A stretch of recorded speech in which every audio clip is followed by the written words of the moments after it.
Hello there, BookTube. My name is Daniel. Welcome back to my channel, Guilty Feet. I've got no rhythm. And today I'm going to do a wrap up of October, Victober specifically. So I've got two Victorian novels that I've read, and then I'll just talk about the other stuff that I've read and catch you up.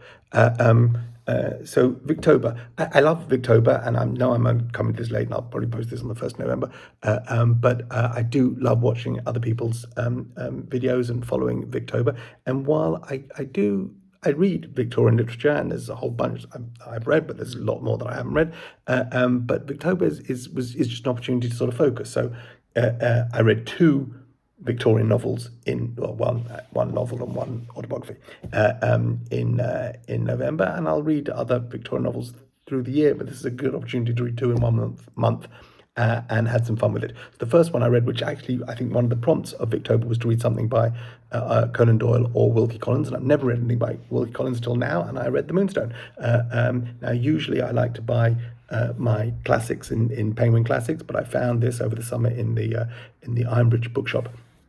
Found this lovely edition, which at that point had been, I'm pretty sure, unread, sort of 1960s pan paperback of The Moonstone, and picked it up for £3.50, which is, I think, a solid price, and had a fantastic time with this. It's kind of a detective story, prototypical type of what the detective story became. But actually, the detective in it. So this edition has an introduction by Anthony Burgess, who talks about Sergeant Cuff as being one of the great detectives. Actually, he doesn't really solve anything. It's less about his solving the crime and just more about peeling back the layers of what actually happened, who's responsible. There's lots of different points of view in this. I think everyone's favourite, mine included, is the first point of view we have, which is Gabriel Betteridge, who's the butler. In the household where the theft of the Moonstone takes place, and he is just rich with really good humour. He's a funny character, essentially benign, but with laced with humour, not least that he genuinely believes anything that happens can be resolved by reading Robinson Crusoe, and that's all he does. He goes back to his room and opens up Robinson Crusoe and finds a passage there which helps guide him through whatever weight he's carrying, or whatever he hasn't understood about the day, or whatever he needs to help him resolve whatever anxiety he has.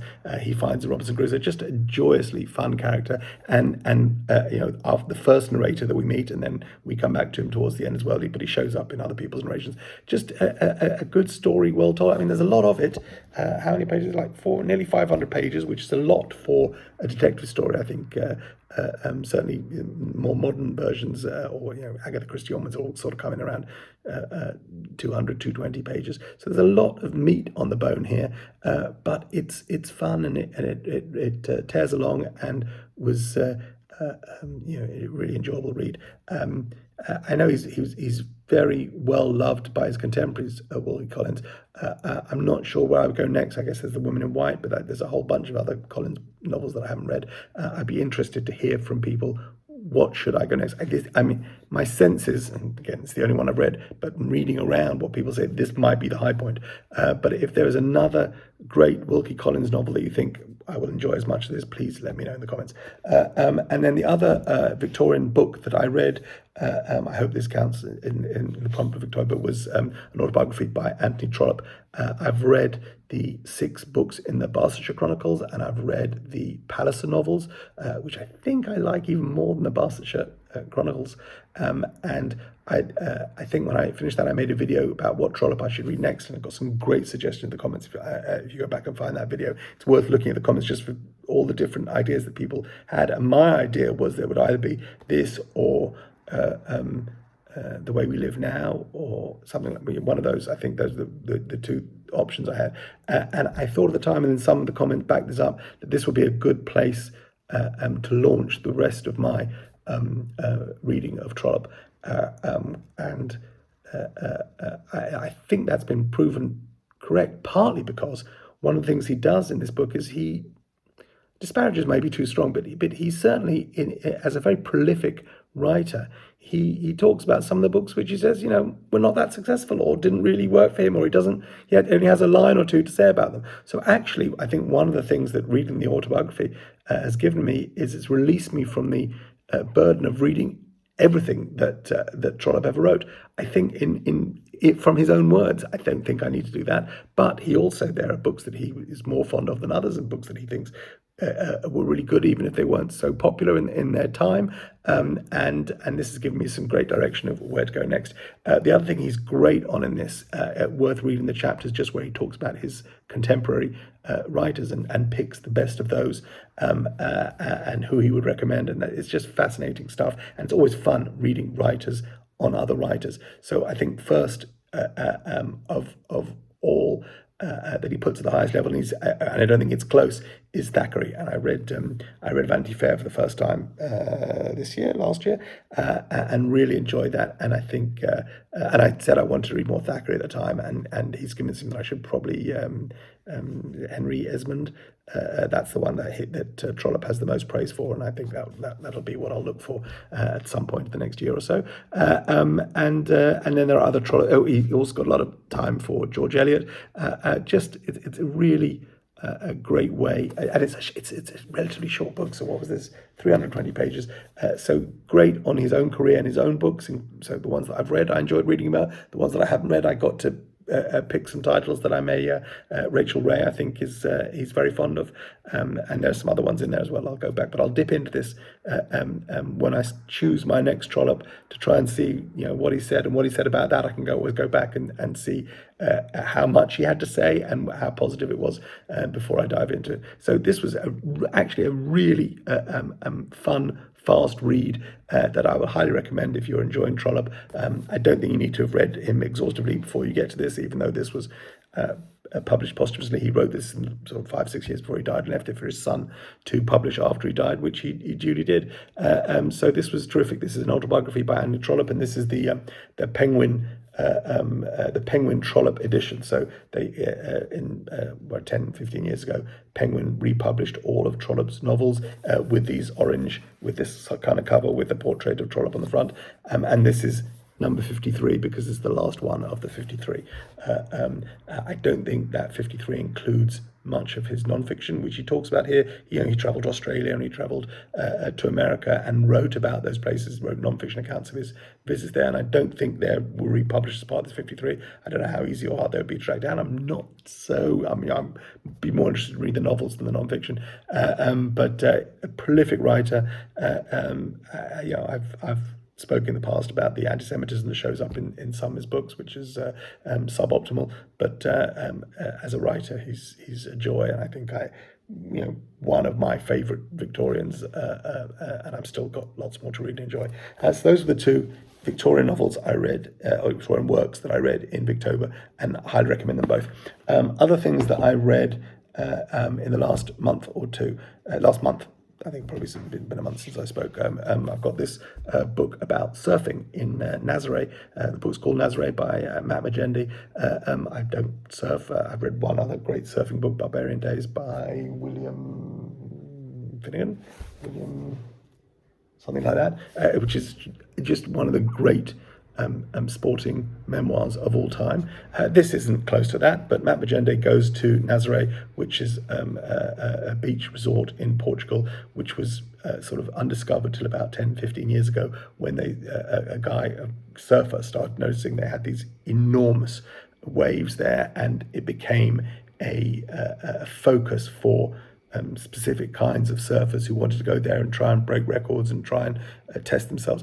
Everybody in this book who is involved in surfing is absolutely certifiably bonkers, because they're putting their lives at risk. And this book is fabulous because it doesn't hide from that at all. It looks at these people square in the eye, talks about the moments that they've most risked their lives, some horrific injuries, some near misses, and sort of addresses that. Who are these people? Why would a person continue to put themselves in such danger for the sake of a wave and that sort of fleeting moment where everything seems to be right, the perfect match of man against nature and the man on the board and this and that.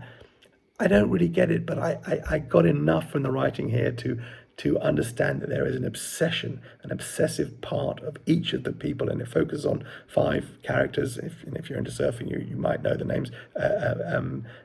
Men and women who are all a little bonkers, but there is something compelling about their compulsion to keep doing this. So that was Nazar, Life and Death with the Big Wave Surfers by Matt Majendi. Another book I started, so we just had Rosh Hashanah Yom Kippur, so I was in synagogue a fair bit, and I read this book while I was there. It's called Questioning Belief by Rabbi Dr. Raphael Zaram. Full disclosure, I've been friends with Rabbi Dr. Zaram for 40 years or so. We were in school together. I used to go around to his house and play on his VIC-20 computer, and he's now a dean of what used to be called Jews College in London, is now the London School for Jewish Studies, and a prominent speaker and educator in Jewish education. He also has, before he became a rabbi, he completed his PhD in theoretical physics. This is not a dim human being. Rafi is one of my favorite thinkers and favorite people. And this book specifically is called Questioning Belief, Torah and Tradition in an Age of Doubt, where he looks at some of the issues and problems that people of faith might encounter, specifically Jews of faith, or Jews who are losing their faith, or Jews who are struggling with their faith and have questions to ask about, well, how come the Bible says that the world was created in 7 days about 5,000 years ago, when we're pretty sure that's not true. And is it okay to ask these questions? And there's he goes through 10 specific questions, things like, why does the Torah speak so much about slavery? Why is there so much about animal sacrifice? Did the flood story with Noah ever really happen? Stuff like this, like really intense questioning. The book's called Questioning Belief, asking these questions and doing his best to give answers to these things, answers within a framework of halachic Judaism, or sort of modern Orthodox Judaism, or belief Judaism coming from a point of belief and faith. And I wrestled with some of these questions before he framed them here, but in reading them, sometimes the answers were like, oh, okay, I kind of get that this is not literal, but the lesson that we learn from this is actually can guide us through. So I wrestled with this, and I look forward to catching up with Rafi and chatting to him about some of the questions that arose from this. But I think that what this is encouraging and what this is welcoming and releasing me of the burden of is the ability and the right to ask questions. And that was liberating in many ways, even if the answers aren't always satisfying. But sometimes they are, and sometimes they aren't, and then sometimes we have to keep pushing and keep asking and keep wrestling with it.